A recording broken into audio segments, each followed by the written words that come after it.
Hi guys, and no, it is not Wretched doing another English accent commentary. This is in fact ClarkFactor stepping in for Steve while he is away. He was asking for some content, so he asked for a video and I happily obliged.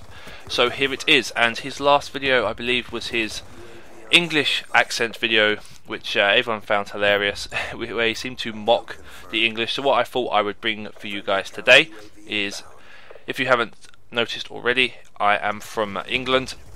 I thought I would give you guys like an English appreciation video where we can sort of show you guys what we have given you as a nation and what it is about us Brits that you love so dearly. So let's get into this. So I have like a little list that I compiled while thinking about this, and I visited America on numerous occasions, and the first thing that Americans say when they meet me is, "Oh my god, your accent, I love your accent." And it seems to go down an absolute treat in America. My last visit was a year ago to Vegas, and the girls, oh my god, they were going wet. You could see the puddles forming around their feet just at the mention of an English accent. It was quite funny.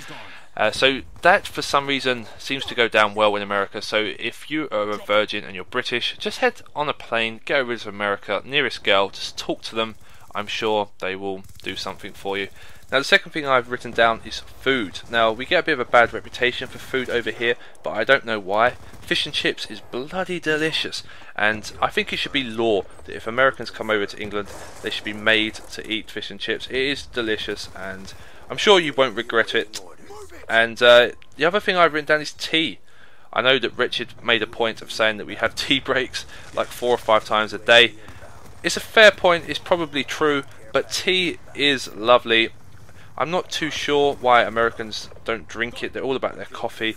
I've never got a good cup of tea over in America, but they need to sort that out.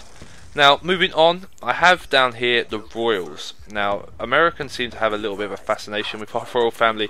It's either because they don't get it, or I don't know what it is, but I was watching like the Queen's Jubilee, and they had like world press, and they were showing like parties in America of people having their own Jubilee party. And I think maybe that's because of the Queen. I don't know, the Queen's loved anywhere you go, I guess. It's just because she's old and a granny. But anyway, I'm going to break a bit of a myth here.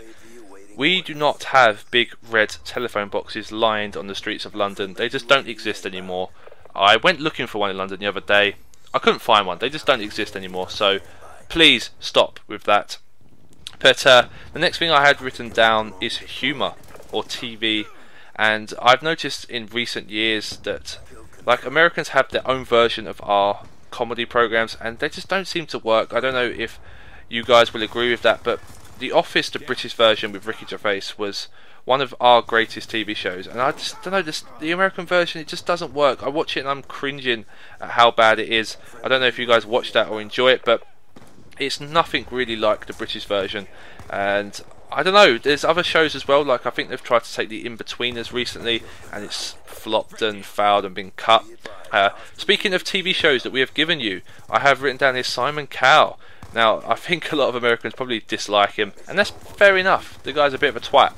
But he has given us some good talent over the years, and he's made an absolute fortune out of it as well, so fair play to him. And speaking of music, I've got written down here the Beatles. We gave you the Beatles, come on. We gave you Coldplay, and then we gave you Natasha Bedingfield.